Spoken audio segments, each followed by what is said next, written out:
Noel Ashford stood in the middle of the hotel lobby, her designer coat dusted with snowflakes that were melting slowly against the dark wool. She stared at Joel Brennan with an expression he couldn't quite read. Outside, the wind howled through downtown Denver like something angry and alive. The front desk clerk had just delivered the news that would change everything. One room left, a suite, and the storm wasn't letting up anytime soon. Only one room left, Noel said, a faint smile playing at the corner of her lips. Her gray eyes held his gaze without blinking. We're both adults, right? Joel felt his heart rate climb. Not from temptation, though he'd be lying if he said she wasn't beautiful. It climbed from the weight of a boundary he knew he had to hold. He thought of Sadie waiting for him back in Chicago, probably curled up on the couch with her grandmother, watching her favorite movie for the 100th time.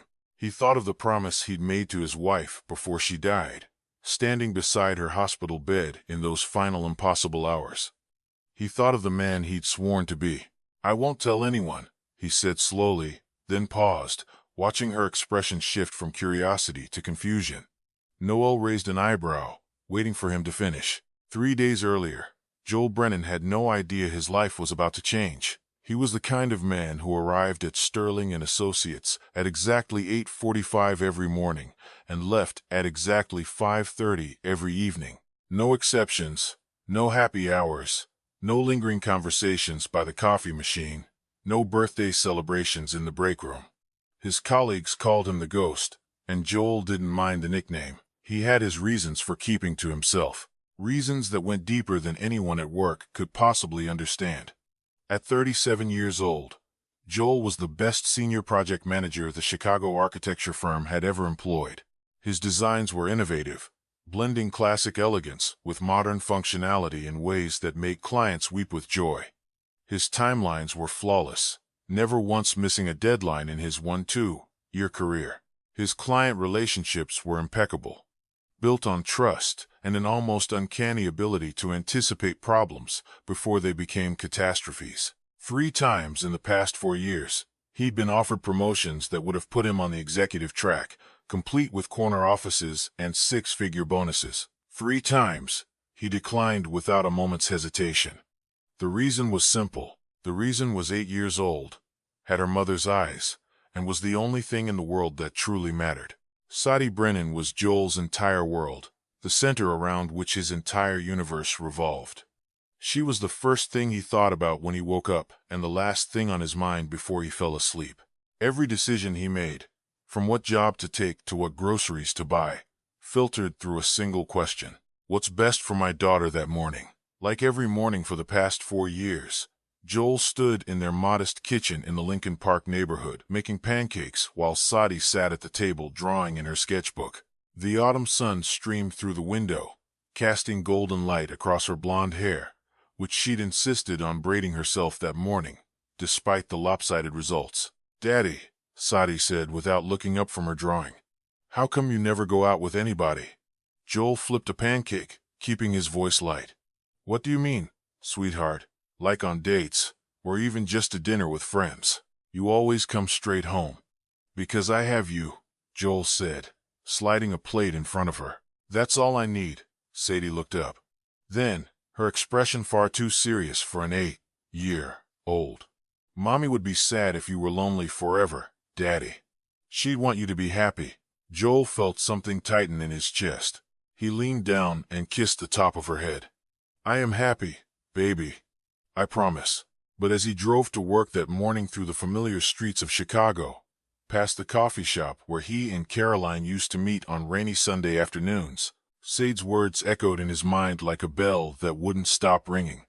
4 years since the accident. 4 years since Caroline's car had been hit by a drunk driver on her way home from the grocery store on a perfectly ordinary Tuesday evening. 4 years since the phone call that had split his life into 2 distinct eras, before and after. The driver had walked away with a broken arm and a suspended license. Caroline had died in surgery 3 hours later, never regaining consciousness, never getting to say goodbye, never getting to hold her daughter one last time. 4 years of learning how to be both mother and father to a little girl who still sometimes cried for her mommy in her sleep.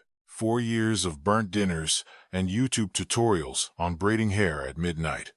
4 years of parent-teacher conferences where he sat alone in a room full of couples. Joel had dated exactly 0 times since becoming a widower. Not a single dinner, not a single coffee, not even a mild flirtation at a work function. Some nights, the loneliness felt like a physical weight pressing on his chest. It was that he couldn't bear the thought of bringing someone into Sadi's life, only to have them leave. She'd already lost so much. He wouldn't risk her heart again, and maybe, if he was being honest with himself, he wouldn't risk his own either. At Sterling and Associates, the morning began with an all-hands meeting in the main conference room on the 42nd floor. The room was packed with architects, designers, project managers, and support staff. Nearly 200 people gathered under the harsh fluorescent lights. Joel took his usual seat in the back corner, his notepad open, his pen ready. He expected the standard quarterly review, budget updates, project timelines, maybe a new client announcement. What he didn't expect was Noel Ashford, the CEO of Sterling and Associates, was 34 years old, the youngest chief executive in the company's 70-year history. She had inherited the position 2 years ago when her father, the legendary architect Richard Ashford, had died suddenly of a heart attack during a board meeting. The elder Ashford had been a titan of the industry, responsible for designing some of Chicago's most iconic buildings. His death had sent shockwaves through the architectural world. The transition had been rocky, to say the least. Half the board of directors had wanted to sell the company to a larger conglomerate. The other half had wanted to bring in outside leadership, someone with decades of experience rather than a 3-2-year-old woman who'd only been working at the company for 5 years. Noel had fought for her father's legacy with a ferocity that surprised everyone, and she had won. But the victory had come at a cost. Around the office, she was known as the Ice Queen, brilliant but cold, demanding but distant. She rarely smiled, and when she did, it never reached her eyes. Her employees respected her intelligence and her vision, but they also feared her sharp tongue and her impossibly high standards. Joel had interacted with her exactly twice in 2 years. Both times had been brief, professional, and utterly forgettable. Today would be different. "I'm announcing our most significant project of the year," Noel said, her voice cutting through the murmur of the conference room. "We've been selected to design the new headquarters for Pinnacle Technologies in Denver. This is a $50 million contract. It will define our firm's reputation for the next decade." She paused, her eyes scanning the room. "I need our best project manager to lead this. Someone who can handle pressure. Someone who can deliver excellence under impossible deadlines." Her gaze landed on Joel. "Mr. Brennan, you'll be heading to Denver next week for the initial client meetings. Plan to be there for 5 days." Joel felt the blood drain from his face. After the meeting, he waited until the conference room cleared, then approached Noel's assistant. "I need 5 minutes with Miss Ashford. It's urgent." 10 minutes later, he stood in her corner office, the Chicago skyline stretching out behind her like a painting. "Miss Ashford," Joel began, "I'm honored by your confidence in me, but I can't go to Denver for a week. I have a daughter. She's 8. I'm all she has." Noel studied him with those unreadable gray eyes. "Mr. Brennan, I didn't choose you because it was convenient. I chose you because you're the best. This isn't a request. It's an opportunity. The only one you're going to get. With all due respect, 5 days," Noel interrupted. "Your daughter will survive 5 days.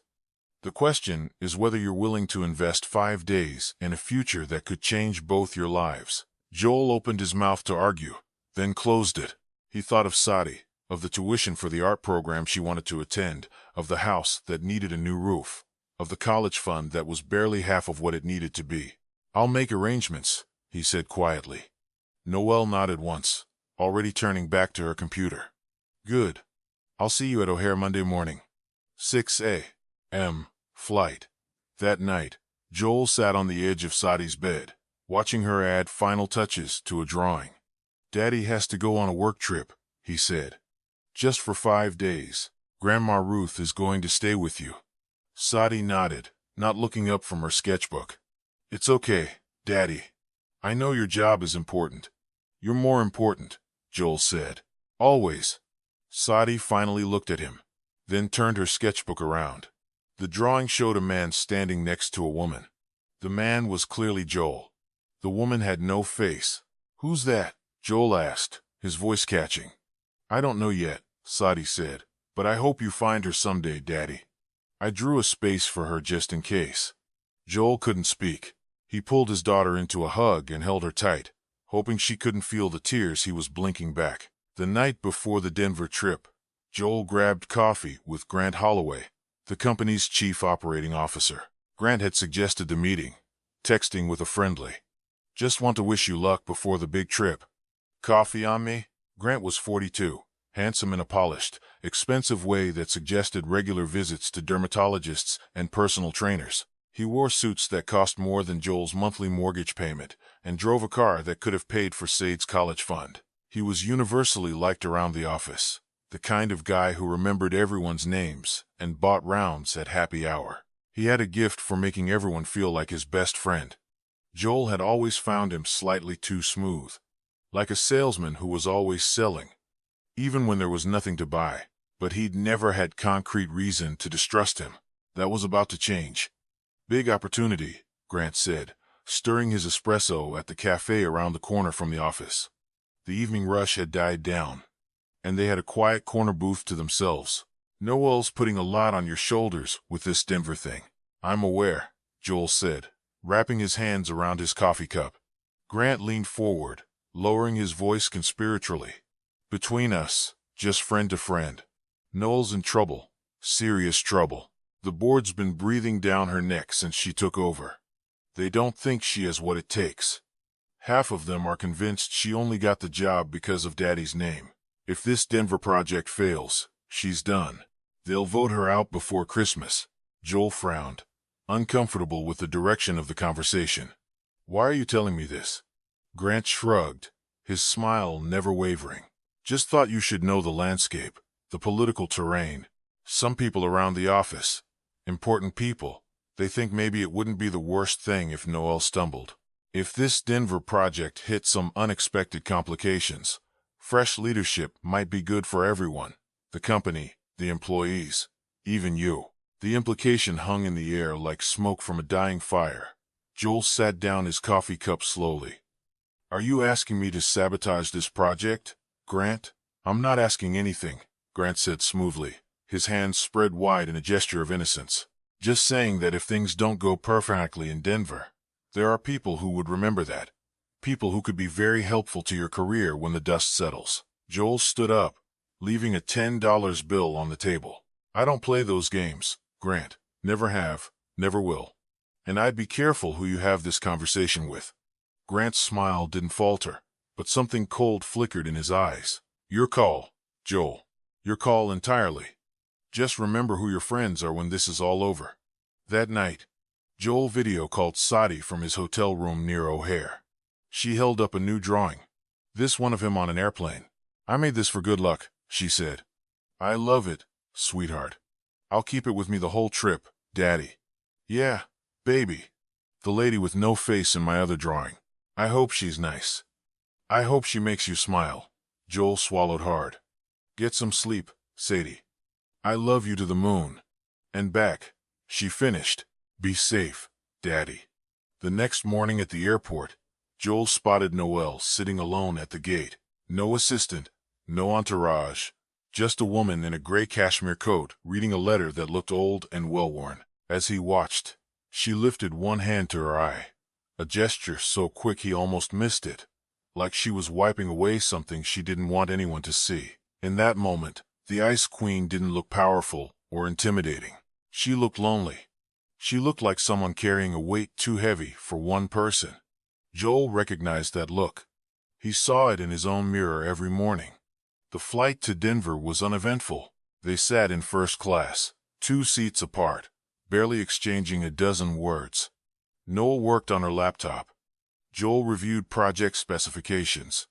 Professional distance maintained, but when they landed, everything changed. Denver was under siege.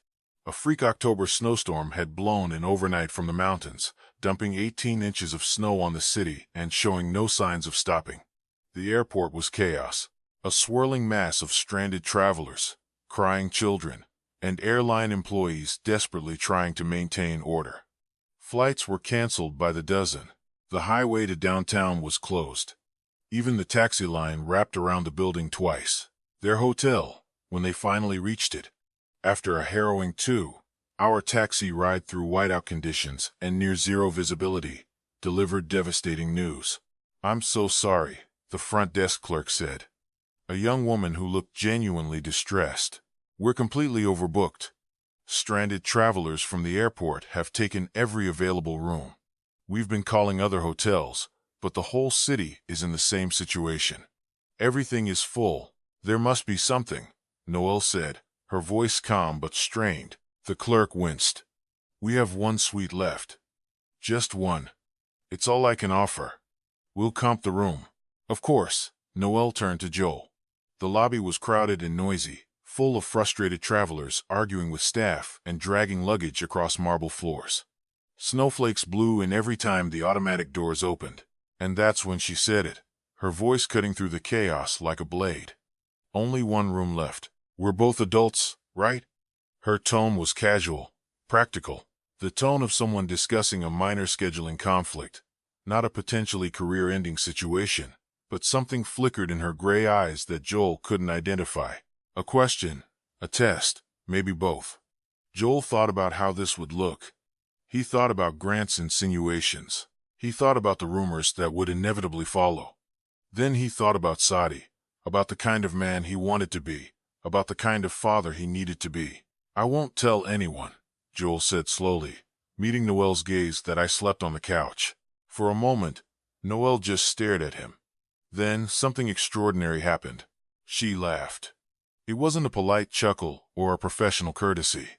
The kind of laugh executives learned to deploy at board meetings. It was a real laugh, surprised and genuine, bubbling up from somewhere deep inside her and transforming her face in a way Joel had never seen. For just a moment, she looked like a different person entirely. Younger, lighter, human. "Mr. Brennan," she said, still smiling, her eyes bright with something that might have been relief. "You're the first man in a very long time who hasn't tried to impress me the wrong way. I respect that more than you know." They took the suite. It was elegant and spacious, with a living room separated from the bedroom by French doors. Joel insisted on the couch, which was actually a comfortable sectional that probably cost more than his car. Noel didn't argue. That night, long after they'd said their formal good nights and retreated to their respective spaces, Joel lay awake, listening to the wind howl against the windows like a living thing. The storm had knocked out half the city's power, but their hotel still had electricity. Small mercies in an evening full of complications. Sleep wouldn't come. He stared at the ceiling, thinking about Caroline, about Sadi, about the strange turns life takes when you're not paying attention. Around 2:00 the morning, he heard something that made his heart ache. Through the thin walls, muffled but unmistakable, he could hear Noel's voice. Soft, broken, talking to someone who wasn't there. "Dad, I don't know if I can do this. Everyone's waiting for me to fail. Everyone thinks I got this job because of my name, not because I earned it. The board doesn't trust me. The employees don't respect me. Sometimes I think they're all right. Sometimes I think I'm just pretending to be someone I'm not." A pause, a shaky breath that Joel could hear even through the wall. "I miss you so much. I wish you could tell me what to do." Joel lay perfectly still, barely breathing, feeling like an intruder in a moment that was never meant to be witnessed. But he understood that conversation in a way that transcended professional boundaries. He'd had it 1,000 times himself, standing at Caroline's grave on Sunday mornings, asking for guidance she could no longer give, begging for a sign, any sign that he was doing right by their daughter. The Ice Queen wasn't cold at all. She was grieving. She was terrified. She was exactly as lost as he was, just like him. The next morning, Joel woke before dawn, old habits from years of making breakfast for Sadi before school. The suite had a small but well-appointed kitchen, and he found the coffee maker, figured out how it worked, and had 2 cups ready by the time Noel emerged from the bedroom. She looked different than he'd ever seen her. Hair loose around her shoulders, instead of pulled back in its usual, severe bun. No makeup, no armor. She was wearing a hotel robe, and her feet were bare. She looked human. She looked, Joel thought, beautiful in a way that had nothing to do with designer clothes or expensive makeup. Beautiful in the way real people are beautiful, imperfect, and vulnerable and authentic. "You didn't have to do that," she said, accepting the coffee cup with both hands, wrapping her fingers around the warmth. "I know," Joel replied, taking a sip of his own. "But I wanted to force of habit. I make coffee for my daughter every morning. Hot chocolate technically, but the ritual's the same." They stood in comfortable silence for a long moment, watching the snow fall outside the window. The storm had finally begun to ease, the flakes falling more gently now, almost peacefully. Joel's phone buzzed on the counter. A video call from Sadie. Right on schedule. "Sorry," he said, reaching for the phone. "My daughter, do you mind if I?" "Of course not," Noel said quickly. "Please," he answered the call, and Sadie's face filled the screen bright with early morning excitement despite the hour. "Daddy, Grandma Ruth made waffles with the special syrup. Are you having fun in the snow?" "It's definitely snowy, sweetheart. How are you? Did you sleep okay?" "I had a dream about unicorns," Sadie reported seriously. "But the good kind, not the scary kind." Then Sadie's eyes went wide, looking at something beyond Joel's shoulder. "Daddy, who's that lady behind you?" "She's so pretty." Joel turned. Noel had stepped into frame without realizing it, frozen in the middle of taking a sip of her coffee. She looked startled, clearly uncertain how to react. But then, to Joel's surprise, she smiled. A real smile, warm and genuine. "Hi there, you must be Sadie. Your daddy talks about you all the time, like all the time. Every meeting, every conversation." Sadie giggled, delighted. "He does. What does he say?" "He says you're the best artist he knows, and that you make the best pancake faces in all of Chicago, and that you're the smartest, kindest girl in the whole world." "That's true," Sadie said solemnly, nodding. "I am really good at pancake faces. The trick is the blueberry eyes. You have to put them in before you flip." After the call ended, Joel felt heat creeping up his neck, embarrassed for reasons he couldn't quite articulate. "I'm sorry about that. She can be a little forward. She doesn't understand about boundaries." "She's wonderful," Noel interrupted softly, her eyes still on the phone even though the screen had gone dark. "Truly wonderful. You're lucky, Joel. You have someone who loves you unconditionally. Someone who thinks you hung the moon. Not everyone has that." It was the first time she'd called him by his first name. Something shifted in the air between them. Nothing inappropriate, nothing that crossed any lines, but something real, something honest, a recognition of shared humanity, and 2 people who had both lost more than they'd ever wanted to. "My father died 2 years ago," Noel said quietly, still staring out at the snow. Her coffee cup was cradled in her hands like a talisman. "Heart attack, no warning at all. One day he was running the company he'd built from nothing. This empire he'd spent his whole life creating. The next day, he was gone, and I was standing in his office, wondering how I was supposed to fill shoes that were 10 sizes too big." Joel said nothing. He just listened. Sometimes, that was the most important thing you could do for someone. "I was his only child," Noel continued, her voice barely above a whisper. "My mother left when I was young. It was always just me and him against the world. He taught me everything I know. How to read a blueprint. How to negotiate a contract. How to be strong, even when you're terrified." "He sounds like an incredible man," Joel said softly. "He was. He really was. But I never had time to grieve him properly. There was too much to prove. Too many people waiting for me to fail. Too many board members questioning whether I deserved the job. So I put on armor, and I became someone they couldn't hurt, someone they couldn't see was breaking inside." She turned to face him, and there were tears in her eyes that she didn't bother to hide. "The problem is armor gets heavy. And sometimes, Joel, I forget I'm even wearing it. I forget who I was before I had to become this. I understand, Joel said. And he meant it. God, how he meant it. How did you do it? Noel asked, her voice cracking slightly. After you lost your wife, how did you keep going? How did you get out of bed in the morning and face a world that had just taken everything from you? Joel thought about the question. Really thought about it. He'd never been asked before. Not like this. Not by someone who genuinely needed to know the answer. Sadie, he finally said, she needed me to keep going. She needed me to make breakfast and pack lunches and show up for school plays and pretend that everything was going to be okay. So I did. Some days that was the only reason I got out of bed. Some days it was the only reason I kept breathing. But eventually, slowly, the reasons multiplied. Eventually I started living again instead of just surviving. Noel nodded slowly, absorbing his words. I don't have a Sadie. No. Joel agreed gently. But you have a company full of people counting on you. You have your father's legacy. You have 200 employees whose mortgages depend on you making good decisions. And you have yourself, which, Noel, is more than enough. For a long moment, Noel just looked at him. Her eyes were wet, her armor completely gone.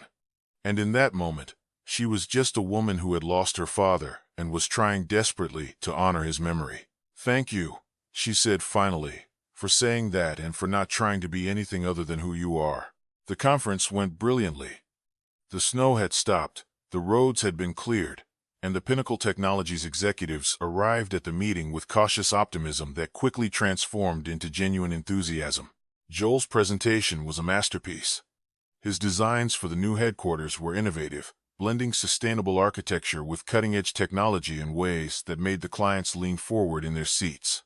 His timeline was aggressive but achievable, broken down into clear milestones with built-in contingencies for the unexpected. His budget was realistic, transparent, and came in 5% under their initial expectations. By the end of the second day, they had a verbal commitment for the full $50 million contract. Handshakes all around, promises of a long and fruitful partnership. Noel watched Joel work with something new in her eyes.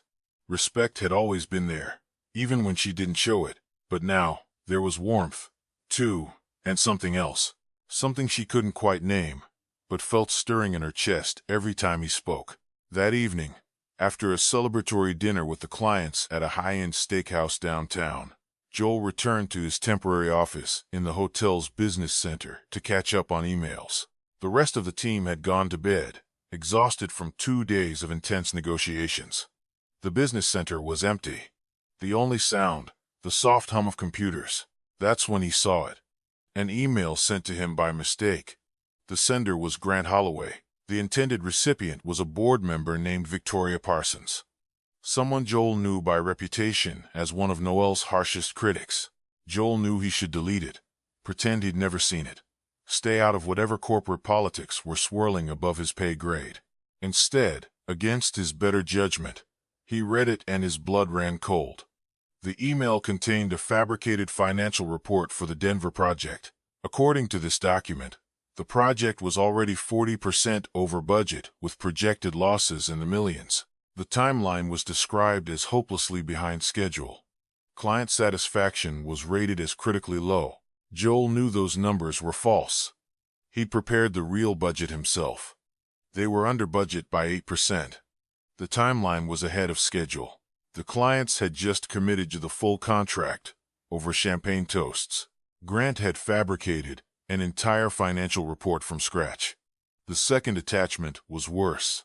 Much worse. A timeline showing that Noel had personally approved expenditures that didn't exist, forged signatures on authorization forms, falsified emails between Noel and fictitious vendors. Grant was framing her methodically, meticulously building a case for the board to remove her as CEO. And with these documents presented by someone the board trusted, he would succeed. Joel sat in the blue glow of his laptop screen, his mind racing through possibilities. If he stayed silent, nothing would change for him. He could keep his head down, do his job, go home to Sadie. Grant would never know he'd seen the email. His career would be safe, but Noel would lose everything. Her job, her father's company, her reputation, Everything she'd fought for would be destroyed by a man she trusted. And Grant Holloway would get exactly what he wanted. Joel thought about Sadie, about the stability she needed, about the risks of making an enemy of someone as powerful as Grant Holloway. Grant had connections throughout the industry. Grant had friends on the board. Grant could make Joel's life very difficult. But then he thought about Caroline, about the last thing she'd ever said to him on a random Tuesday morning before she left for the grocery store. Don't ever let our daughter see you be someone you're not. Joel, show her what integrity looks like, even when it's hard. Especially when it's hard. That's the best gift you can ever give her. 2 hours later, she was gone. But her words remained etched into his heart like scripture. Joel pulled out his phone and started making copies of everything. The emails, the attachments, the timestamps, everything he would need to prove what Grant Holloway had done. Some choices are hard. Some choices cost you everything. But some choices, Joel realized, aren't really choices at all. They're just the moment when you find out who you really are. Back in Chicago 3 days later, Joel requested a private meeting with Noel in her office. She looked surprised, but agreed. "Miss Ashford," he said, closing the door behind him. "I have something you need to see." He laid it all out, the fabricated financial reports, the forged signatures, Grant's emails to the board members, everything. As Noel read through the documents, her face went pale, then red, then pale again. "Grant," she whispered. "I trusted him. My father trusted him. He's been with this company for 15 years. "I know," Joel said quietly. "He was like family. I know." Noel looked up, her eyes glistening. "Why are you showing me this? You could have stayed out of it. You could have protected yourself." Joel met her gaze steadily. "Because my daughter is watching, and I want her to see her father do the right thing. Even when it's hard. Especially when it's hard." Something broke open in Noel's expression. Not tears exactly, but something close.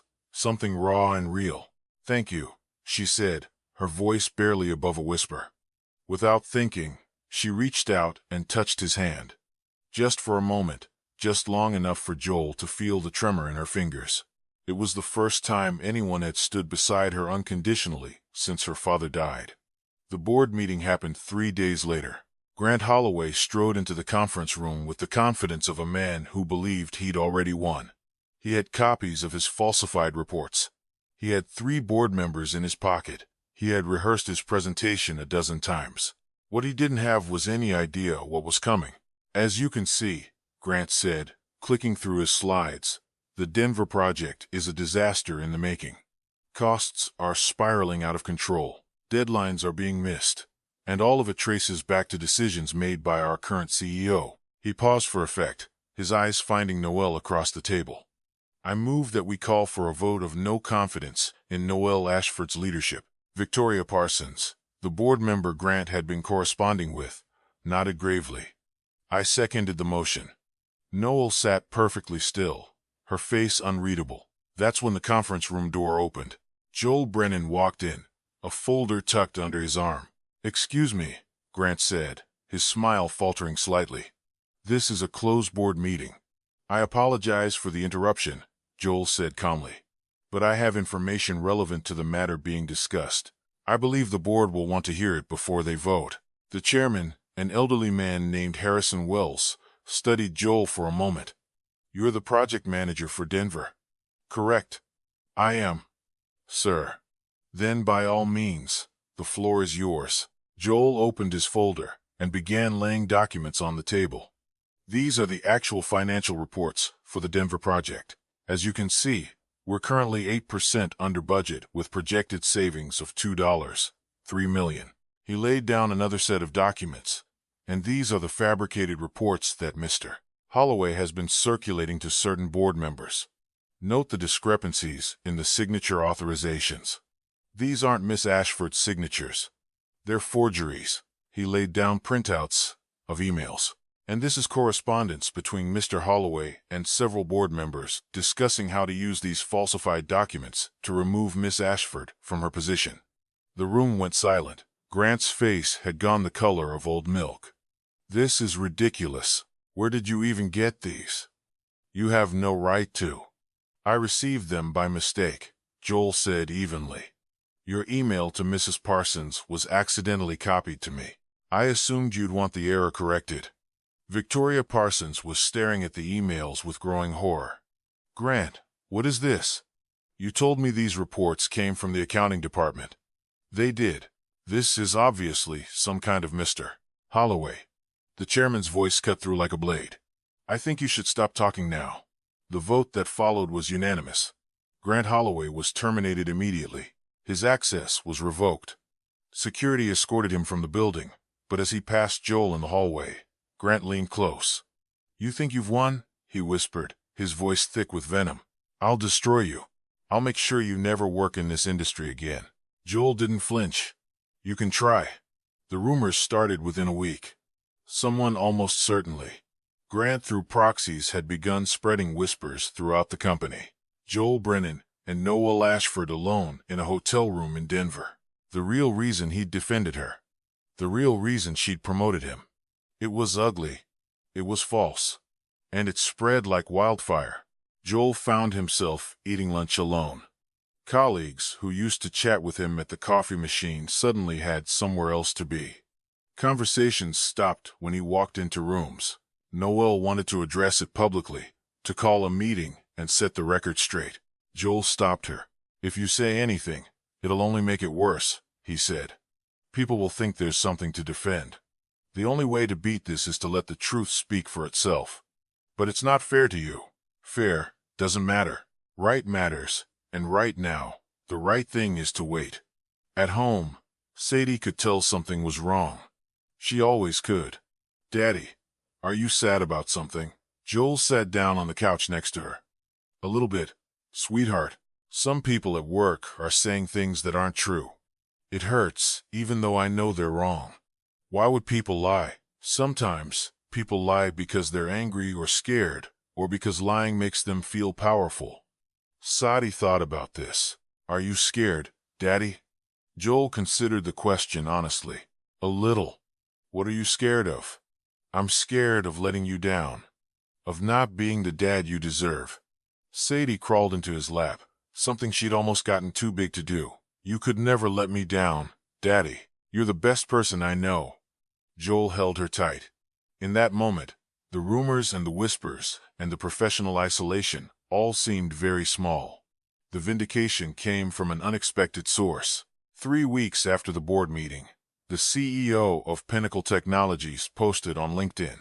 It was a glowing endorsement of Sterling and Associates, specifically citing Joel Brennan's leadership, vision, and professionalism in 30 years of business.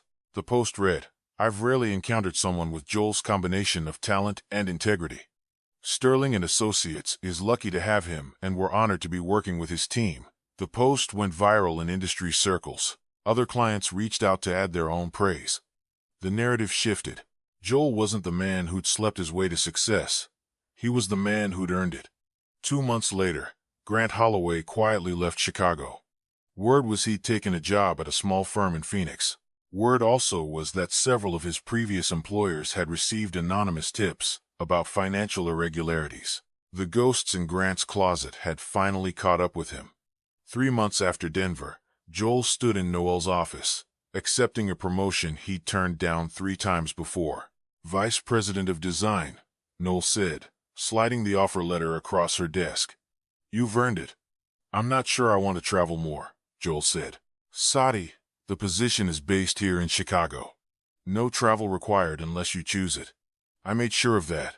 Joel looked at her, really looked at her. Why? He asked.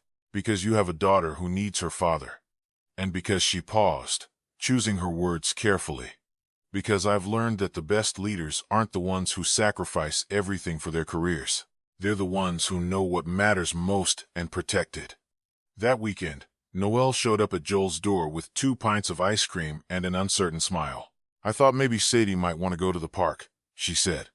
And afterward, if you're not busy, I know a place that makes terrible pizza, but has excellent arcade games. Sadie appeared behind Joel, her eyes lighting up. Arcade games? Daddy, can we please? Joel looked at his daughter, then at Noel, then back at his daughter. I think that sounds perfect. At the park, While Sadie ran ahead to the swings, she turned back to look at her father and Noel walking side by side. Something in her face changed, softened, brightened. That night, back home, Sadie pulled out an old drawing from her desk, the one with the faceless woman standing next to her father. She studied it for a long moment. Then she picked up her colored pencils and began to draw. Dark hair like Noel's, a warm smile like Noel's, eyes that looked at her daddy the way her mommy used to look at him in the old photographs. Now, I know who she is, Sadie whispered to herself. In the living room, Joel and Noel sat on opposite ends of the couch, coffee cups in hand, talking about everything and nothing. He didn't tell her he loved her. It was too soon for that, but he did say this: "Thank you for giving us a chance to believe again." And Joel smiled, really smiled the way she only did when no one was watching. "Thank you for never trying to impress me. For just being exactly who you are." Outside the window, the first snow of November began to fall, and somewhere in a little girl's drawing, a family was finally complete. That night in Denver, he had told her he wouldn't tell anyone that he slept on the couch. But what he hadn't said, what he couldn't have known then, was that the couch was exactly where he needed to be, because that was the night he stopped surviving and started living again. That was the night he began to believe in second chances. And some stories, the best ones, don't start with a kiss or a confession. They start with a simple act of integrity, a choice to be decent when no one was watching, and a little girl's drawing of a woman without a face who was just waiting to be.